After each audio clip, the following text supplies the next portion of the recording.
Today, we're going to talk about something that is constantly always on my mind, which is social media etiquette.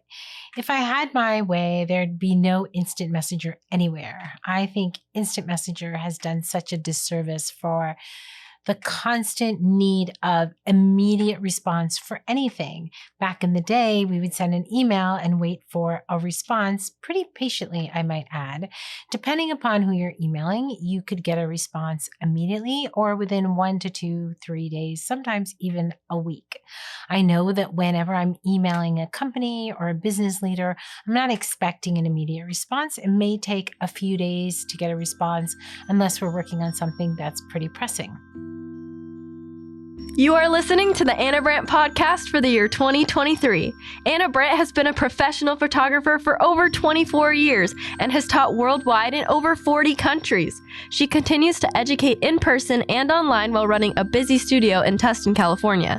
My Mom's podcast is all about educating and motivating the creative entrepreneur.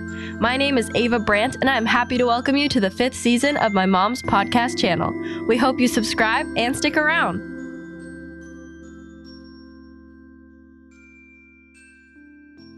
What I'm finding is a DM is a hot second away, a Facebook instant messenger.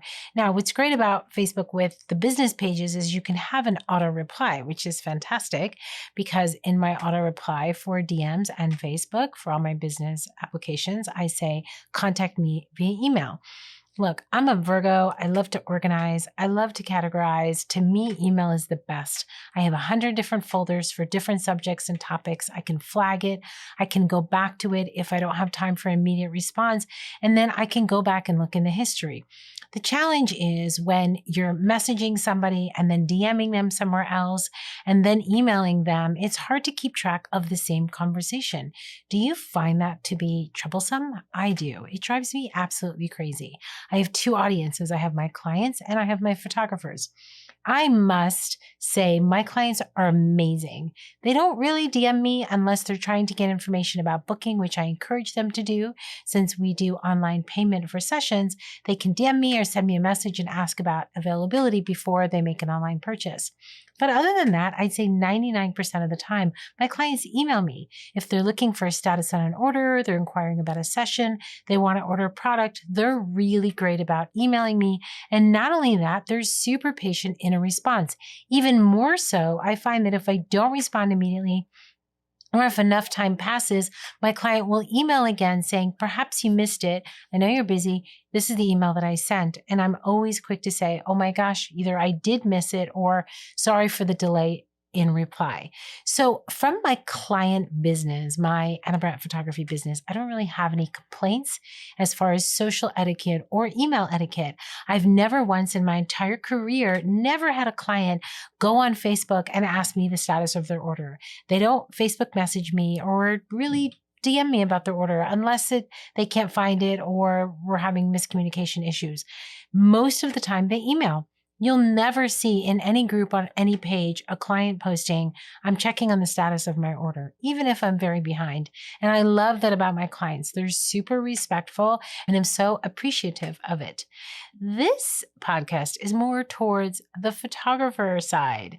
I find that as photographers, we can do so much better. Photographers want instant responses always, which I find baffling because if you're a photographer, we're mostly either in session or behind the computer. I spend many of my days behind a camera. I'm not on email all the time, even though I have a phone pretty handy. I'm not on email all the time. And if I see the email on my phone, I actually prefer to go to my computer and sit down and type in a response because I'm terrible at typing on the phone. My nails always get in the way. I always mistype and I can't get my words out fast enough. I'm a super fast typer, so I can sit down on my computer and type much faster than on my phone. But yet, when a photographer is emailing me, number one, they always assume I've received the email. And I got to tell you, many emails go to junk. I know for clients, many times my emails go to their junk. And I even tell them when I'm sending a gallery, if you don't receive a gallery by such and such time, send me an email because maybe it went to junk or maybe I forgot to send it. And they're always so great about, hey, just checking in on my gallery and then I respond. Photographers, on the other hand, oh my goodness, if I could show you all the emails and comments I get. First of all, photographers will DM me all day long, Facebook message me all day long, and email me all day long, and post in groups all day long about every single topic humanly possible and many things off topics. And they're not so patient to wait for a response. I just had a photographer recently post to my personal page when I said, please reach out via email, not messenger, saying I hadn't responded to her email from a month ago. Well, I searched her name and no email has come up. Maybe it went to junk, never land. I did check junk. I did check spam. But I think as far as social etiquette goes, what we as photographers and creatives should do, if we send an email and someone doesn't respond right away, give it a little bit of time. What if they're traveling? What if they're out of the country? What if they're in 3-day sessions? What if they're ill? Give them a little bit of time. And then if they don't respond, a simple email again, just following up, just checking in, no rush when you're busy. Because the constant pressure to respond all the time, I think, is getting out of control. I receive hundreds of messages a day from all different parts of the world. Everything from where is the workshop I'm going to what credit do I have, to has my order been shipped? Because I handle an online store, I actually have people that handle my shipping. So posting on my Facebook pages every day to Sunday asking if something shipped, when I specifically say, contact our support department via email, and then just wait. They actually take off on the weekends. They actually go to sleep at night.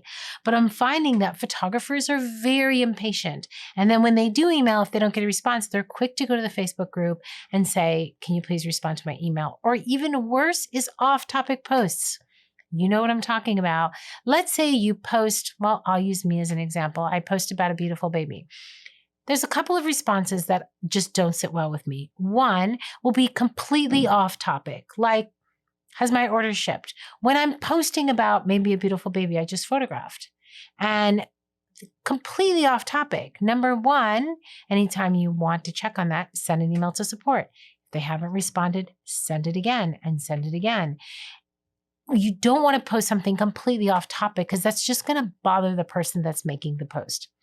And most of the time, if you're a photographer or creative that has a store, has multiple businesses, you usually have someone helping you, and you're not even the person to handle that, such as myself. Another thing that is super bothering is you'll post this beautiful baby in a little dress on a prop, and someone will say, where did the prop come from? Well, hold on a second. What about, hey, beautiful baby photo?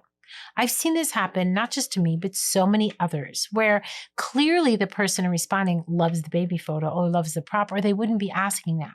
Now, I get it. As creatives, we're excited. We're like probably thinking, ooh, that's a beautiful image. I wonder where she got it. But before you're so quick to do that, maybe take a breath and a pause and say, let's compliment the baby. Let's compliment the image. I actually had a client comment about this last year. She asked me, why do photographers always ask where you got things and they don't really comment on the image itself? And I was like, oh my goodness. This was a client saying that. I think as far as social etiquette, we tend to forget that everybody sees everything and watches everything. I remember last year there was a photographer and she was posting a lot of personal things. And I just reached out to her privately saying maybe she shouldn't post these personal things on her page for the whole world to see. I knew she was trying to build her business. And I thought that maybe some of the posts maybe might deter some clients from coming to her. She immediately told me that this was her personal page and no one could see it. And I was like, I'm pretty sure people can see it. As far as social media, we don't own social media. Whatever we put out there can stay. Someone can screenshot it. They can download it. As fast as you can delete it, someone even faster has already screenshot it. And if we were to teach our children, what do we teach our children? Watch what you say, watch what you do, watch the photos you put on the internet, watch your mannerisms, how you dress, how you treat other people, be patient, be kind in response. But I feel that so many times as adults, we're lacking in that. Take a breath, say thank you, use your kind words, compliment an image, like it. But so many photographers, they won't do that. They'll just save the image on their phone to try to duplicate that image rather than compliment the person posting it, saying, what a beautiful image. Congratulations on that image.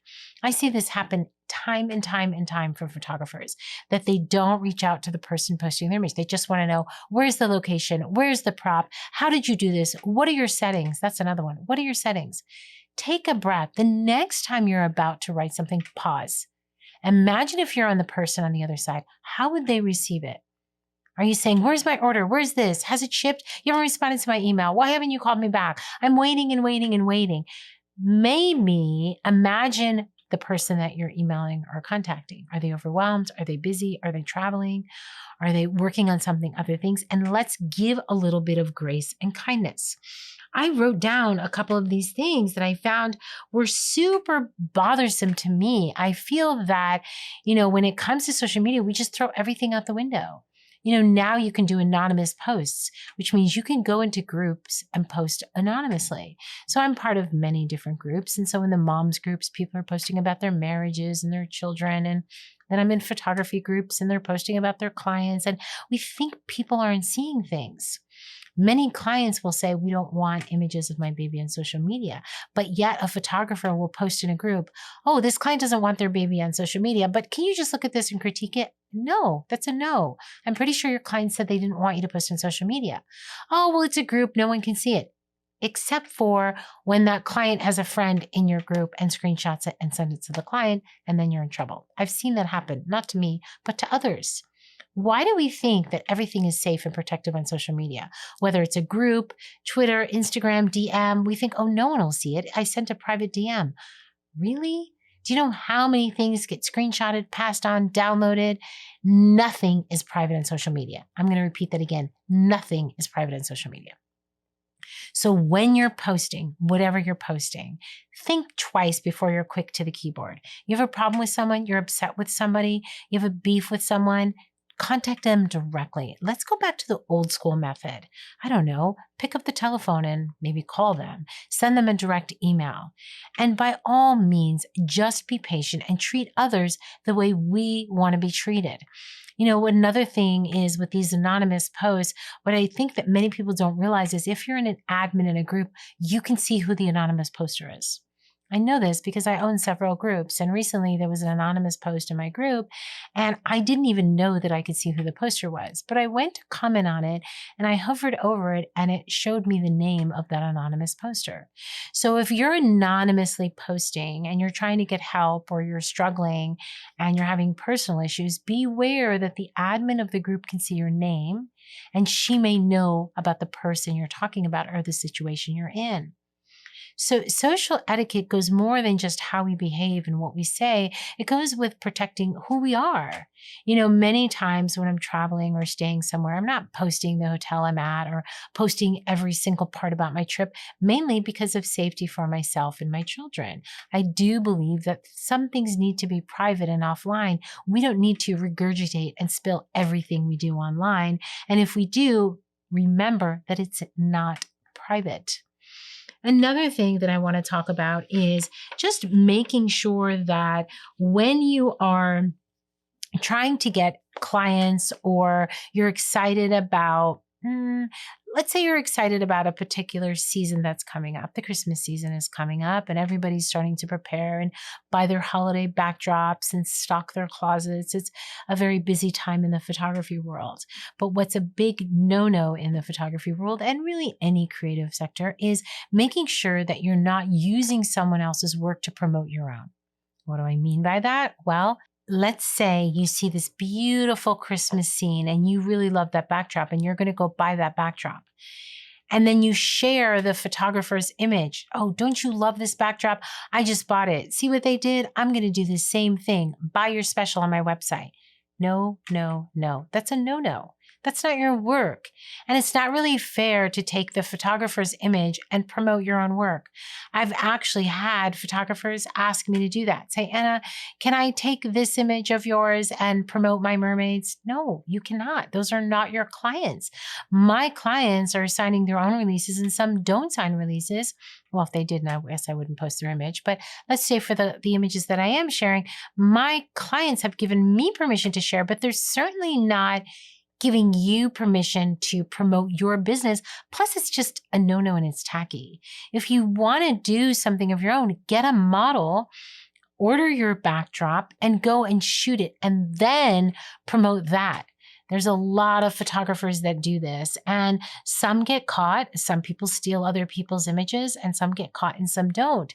The bottom line is it's not your work. It's not your work to share or to post. If you're inspired by something else, I really don't think it's a good idea to say, look at this, I can do this, come sign up on my page.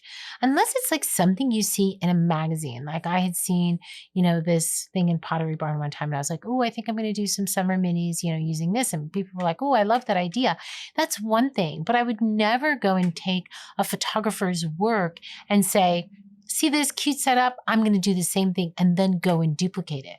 Another thing I see is that, especially in small towns, a photographer will come up with this amazing idea and let's say lemonade stand, and she'll have a great time and she'll promote it and she'll do all these things. And then someone in the same town 5 minutes away will do the exact same setup. That's just so rude, you guys. I don't really believe in competition. I really don't care about competition. I actually think competition is healthy because it helps push us and expand our limits. But there's something to be said for directly copying somebody, especially in your own town. Just stop doing it. I have photographers come to me and they'll go, Anna, they'll even tell me that other members in my group will be doing it to them. And I just think that's bad business. Like, you want to be a business owner. You want people to come to you for your ethics, your responsibility, your work, right? Well, copying, especially some people that are copying set by set, copying the entire set that someone's doing down to the outfit and the backdrops and the pricing, and then promoting it in your same town is just not a good idea. I haven't experienced that myself, but I have a lot of photographers come to me and tell me they've experienced this, and it's super frustrating, especially when they're trying to be innovative and create something new, and they go out and spend the props, and then for someone to turn around and do the exact same thing in their town. Has that happened to you? If it has, feel free to comment on my podcast, whether you're watching this on YouTube or anywhere else you see this, because I don't think it's okay. I think we need social etiquette. I think we need responsibility. I think we need ethics. I think we need best practices. And I think we need to behave the way we expect our children to behave. And if you're not a parent, then behave the way and treat other people the way you want to be treated. You want your clients to hire you for your work, your vision. Yes, we can be inspired by something. If someone in your town is doing a lemonade stand and you like it, great. Go create your own lemonade stand and make it completely different than their lemonade stand and draw in your own clients. Don't piggyback off of somebody else's marketing. If you like a prop, there's nothing wrong with saying, hey, where did you get it? Especially me, I sell things in a store. Most people will say, is this in your shop or is it from somewhere else? And of course, I'll tell them. But it'd be even more awesome if you just said, hey, Anna, nice image, good work. Thanks for, sharing your images. Many times I don't even get that. And photographers will go, oh, you've been around a long time. Everyone knows you're good. There's an analogy that I've used many times. As many of you know, I have 3 children, and Olivia, my middle child, all of them are smart. But I remember one time Olivia was studying really hard for a test, and she got a really good grade on it. But I remember we had this conversation about when she gets a good score, someone will just be like, yeah, of course, Olivia, that's great. That's fine. Like, not even compliment her on it. And she would be like, but I studied all night too. And it was almost because she was in the honors program, people were just expecting her to get a good grade, but they wouldn't be like, hey, good job, Olivia. You must have spent the entire night studying. They would either not respond, ignore her because their grade was less than, or just go, of course. Imagine how that makes a child feel if they work super hard on something and then someone just goes, oh yeah, well, we expect that, whatever, or worse, ignore it. Imagine what that does to somebody's ego, thinking, well, that doesn't mean I didn't try. It's the same with me. Just because I've been in this industry 24 years, if I post a baby image, many people go, beautiful, of course. I know they mean well, so I don't say anything. But to me, it's like, yeah, but I worked really hard on that shot. And that baby was crying for 2 hours, and I can't even believe I got that shot.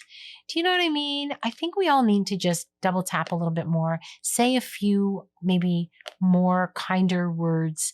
Maybe take the time to appreciate somebody and just thank them for doing a good job, or just thank them for showing up. Just in my own group, sometimes I'll see people post images and no one will even respond. And I get so sad. I think, gosh, that person posted that image and it took everything they can to post that image and no one even said good job. I'm always trying to encourage my members to reach out, work with each other, praise each other, because we're all creatives trying to do our job. As far as social etiquette, I think we just need to take a breath. I think we just need to pause on the instant notifications, messages, urgent DMs, and send an email, make a phone call, and wait for the response. And don't get so upset when someone doesn't respond right away. Or if they don't respond, don't assume they're ignoring you.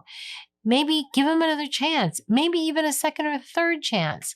I go in my junk almost every day trying to look for missed messages, and I suggest we all do the same. I think in the social world, we all need a little bit more grace and kindness.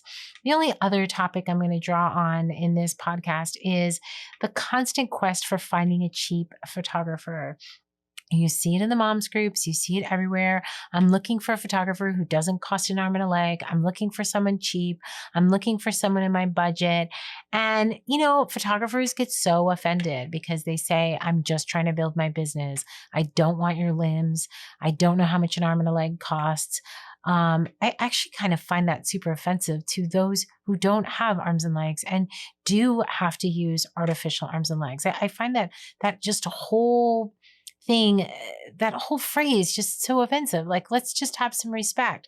You can say, I'm looking for an affordable photographer, or I'm looking for a photographer. Send me a list of examples and then go to their website and do your due diligence and search on your own to find out their pricing. Just this morning, I saw someone post about me in a photographer's group and they said, Anna's great. She's expensive, but she's good. And I just kind of smiled. I was like, that's fine. That's okay. No apologies about my pricing. Some people could say my pricing is expensive and some people could say it should be higher. It doesn't matter to me. I've been around a long time. And the reason I put my pricing on my website is so clients can qualify themselves. And if they want to hire me, they hire me. I don't play games with pricing, and it doesn't bother me if someone says I'm expensive at all. But I think that when we're looking for services, not just photography, whether it's dog walking or hair cutting, maybe we just watch how we ask for it. Just reach out and ask for referrals and then go do our homework offline. And then photographers, don't be so offended when you see it posting and then start blasting and ranting on your page. No one wants to see you blasting and ranting. You know what they want to see? They want to see you being creative. They want to see you being positive. Could you imagine if Oprah Winfrey, every time someone pissed her off, she blasted on social media? Because I'm pretty sure with her network, she has a story or two. But she's always kind. She's always respectful. She's always motivating. Those are the people that I look to, not just Oprah, but there's a ton of other male and female creators, leaders, industry experts that I'm sure get rubbed along on a daily basis. But we're seeing what they put out in the world, and they're choosing to rise to a higher level. They're choosing to be positive and motivating regardless of the hate emails, the mean voicemails, and the everything else. So I think from this podcast, what I want you to get out of it today is, let's go back to some social etiquette. Let's go back to think before we speak. Let's take a breath. Let's give everybody a little bit more patience, a little bit more kindness. And I think if we can all do that, we might just be maybe a kinder, sweeter space on social media and in person. Hopefully something in this podcast resonated with you, and every day we can do just a little bit better than we did yesterday. Did you like this podcast? We would love it if you gave my mom a kind review and reach out to her. To learn more about Anna, visit annabrandt.com. You can find out about her education opportunities at annabrandt.education.com.